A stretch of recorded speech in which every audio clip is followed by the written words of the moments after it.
Good morning, everybody. This is Mohammed Khan at Cobalt Banker. I've been here for about an hour now, doing role play practice with my partners across the United States. What the hell is that? And that is role play. It's just practicing dialogues and scripts because everything in the world is a script, all the way from sales to picking up women. If you don't believe me, read the book. It's called The Mystery Method. Anyway, so what I want to talk about is that a lot of people ask me what is my toughest part of my job. I spend several hours a day standing up here in front of a computer, randomly calling people, and I mark off who I've spoken with, how many people I've spoken with.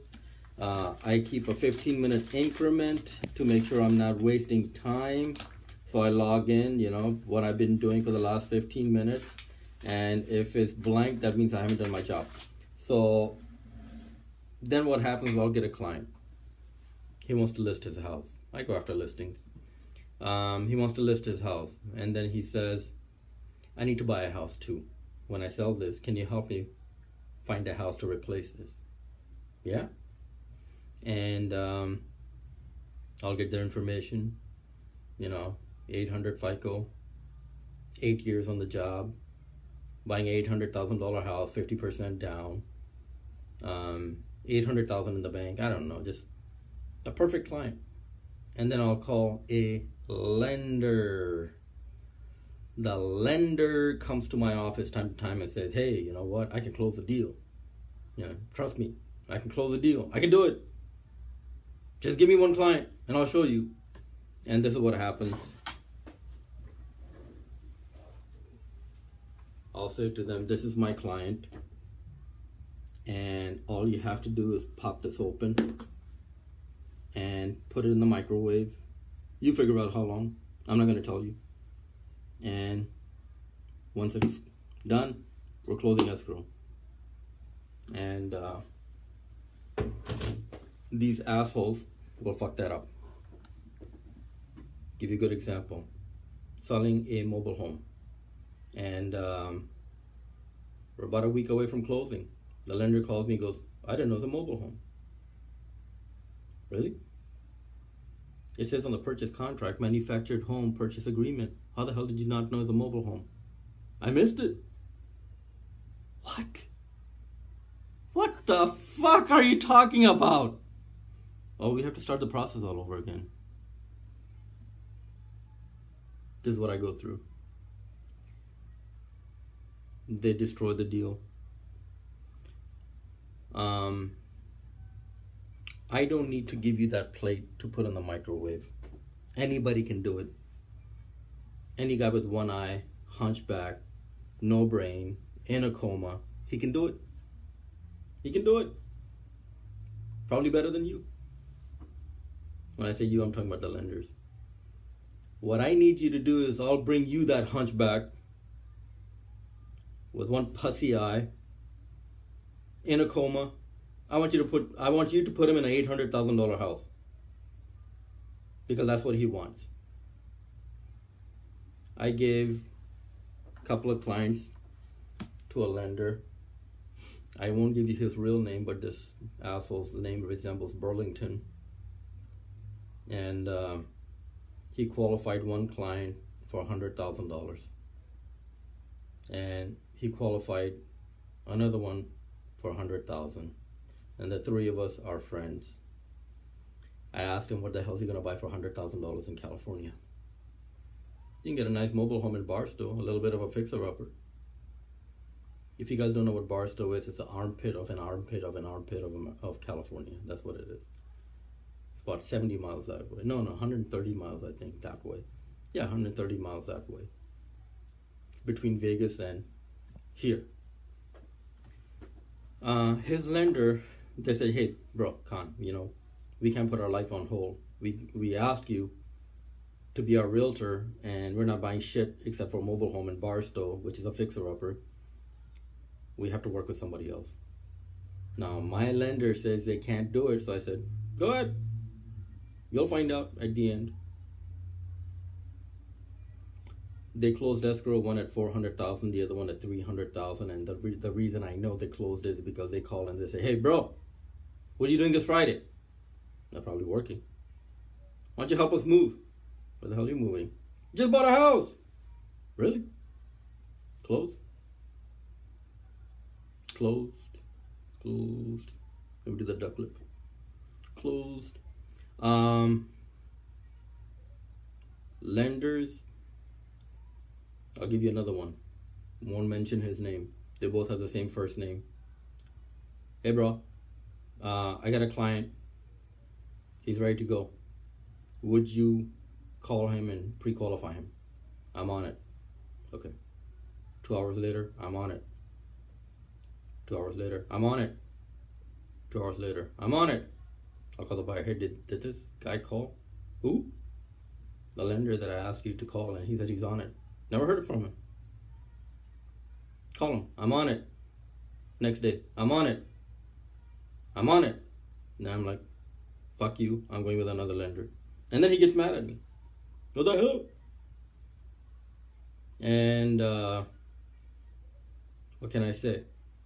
Then I'll ask him, by the way, they got their package together. Why don't you go pick it up so you can start the process of qualifying them and getting them approved?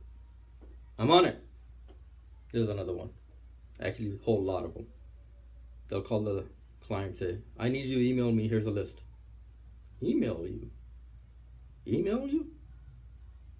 Asshole, go down to their house and pick it up. So if there's anything missing, you can let them know this is what I need also. Because then I'll say, hey, did you get everything you want? Well, they forgot these documents. I told them to email it. Some of my clients are baby boomers that are moving out of state. Been retired for 20 years. Khan, we don't have a computer. Okay. We don't have a scanner. Okay. Hey, they don't have a computer or a scanner. Okay. Mail it to me. Really? Really? You're so goddamn lazy you won't step out of your office? This is how I work. I do this, then I'll get a client. He'll say, we're looking for a $500,000 house in Whittier. Can you find one? I'll get an email, get a list of properties. I'll email it to them. Yes, I'm emailing too. And then I'll call. Hey, Joe, did you get that? Yeah, I got the email. You know what? We're going to drive there on Saturday and take a look at it. Whoa. This is my job. What time Saturday? 11 o'clock. Okay. I'm going to pick you up from your house. We're going to drive over. I'm going to make the appointments with the listing agents to make sure that the house is available and has a lockbox, and we're going to get in. Because what if you like the house and I'm not available? This is my job. Pick them up, take them to the house, walk them through it, show them a few homes. How do you feel about this one? I like it. Can you see yourself living here? Yeah, sure, we can. Would you like to make an offer on it? Yes, we would. Okay. We make an offer on my iPad. I get the documents together, call the listing agent. Most of them I know. Hey, Jermaine. What? It's Khan. What? He has a listing in Whittier on Main Street. Yeah. I got a buyer. Well, we already have a full price offer. Wonderful. I can see that house is in big demand. Any problems with that offer? Yeah, they don't want to wait for the seller to find another property. You know what? My client will wait. Within a reason. Okay. Submit it. I'll submit it. 5 minutes later, did you get the offer? I got it. Okay. I can't get a hold of your lender. What do you mean? Well, I want to make sure they're qualified, so I have a few questions to ask the lender. I can't get a hold of them. Call the lender. Swear to God, true story. Hey, Burlington. Yeah? Hey, the listing agent's been trying to get a hold of you. Where are you at?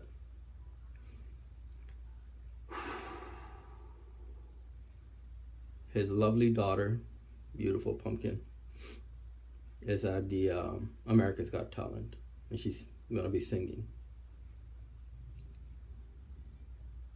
And, well, she's going to be singing. She's going to make it big. I haven't heard of her. Haven't heard from her. This was about 2 years ago. Okay. What about this paperwork? I got Julie to work on it. Who the hell's Julie? Well, she's my assistant. I never heard of her. Yeah. Okay. What's her number? Julie. The listing agent's trying to get a hold of you. Okay. Never heard from her. I called Joe. Burlington. Not the other Joe. But anyway. Hey, Joe. Gotta talk to you. Well, I'm not available. Why not? I'm at Sabado Gigante. What the hell are you doing there? Well, since we're in Florida, we thought, we'll go to Sabado Gigante and she's going to sing on Sabado Gigante. Okay. All right. Julie, he's at Sabado Gigante. Did you collect all the documents? I emailed him. Okay. Then I get another lender. I'm like, you know what? F you. And escrow called me. I got everything here. Jermaine did accept your offer on the condition that we collect these documents from the lender.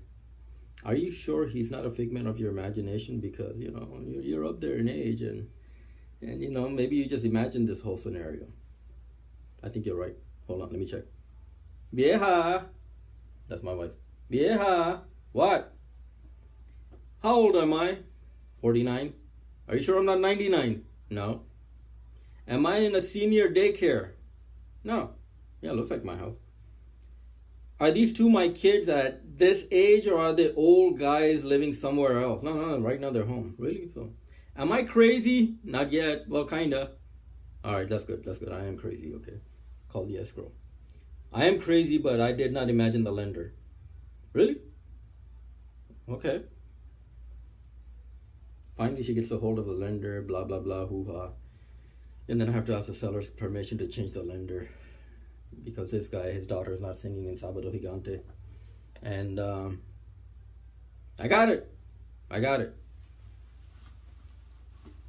Doesn't collect shit. I have to do his job. And when it closes, woohoo! We closed it. F you. I closed it. You're just getting paid. On top of that, this stupid lady who disappeared and I had to close the escrow with her office manager. She sends me a link on Facebook to give her reviews. I call her, I said, are you out of your goddamn mind? Do you know who this is even? Do you remember who this is? She didn't. I happened to be on her Facebook and she sent it to me for reviews. So I put down some reviews. A stupid goddamn bitch can't do her goddamn job. Disappeared in the middle of escrow. I had to find her office manager and close it with him. Do not use her unless you want to destroy your career. That's what it was. So, that's a challenge. The lender I need is the one who I give him a hunchback of Notre Dame, who's unemployed, broke, hasn't had a job, no money. I want you to qualify him for $800,000. You know why? Because Ricky and Spears' lender did it. He did it. And he did not use a whiteout from what I heard. Maybe he did, I don't know. But he did it. That's what I need from you, because you cookie cutter lenders are all the same. I have to use you. I understand you are the necessary evil in the industry. But I already have necessary evil in the industry. At least they're courteous enough to give me some clients. They say, hey, Khan, you know what? I got a buyer who came to my office. They're fully approved. I got everything together. Here's their pre-call. Give them a call. They don't have an agent. Well, sometimes they'll say, they do have an agent. Why don't you try to set an appointment and interview with them? They might like you better. And that happens very frequently with these lenders. Your wife is a real estate agent. I'm not getting any business from you. And then you ask me for business? Come on now. This is how I got into real estate. Back in 1990s, I understand this was like 500 years ago. The agent, who also was a lender, here's a list. Go find a house. When you do, give me a call and I'll sell it. All right. Me, my wife, and my baby in the car seat, we were driving around Thomas Guide looking for the goddamn house. We would call payphone, dirty ass payphone, get a disinfectant, clean it up, put on some rubber gloves, dial that number. Patricia Gangora, where the hell are you? That's a real name. Where the hell are you? We can't find this house. Never got a call back. She disappeared, really. I asked her to give me a call. I found one house that I liked. She didn't even call me then. And she was not the only one. There were several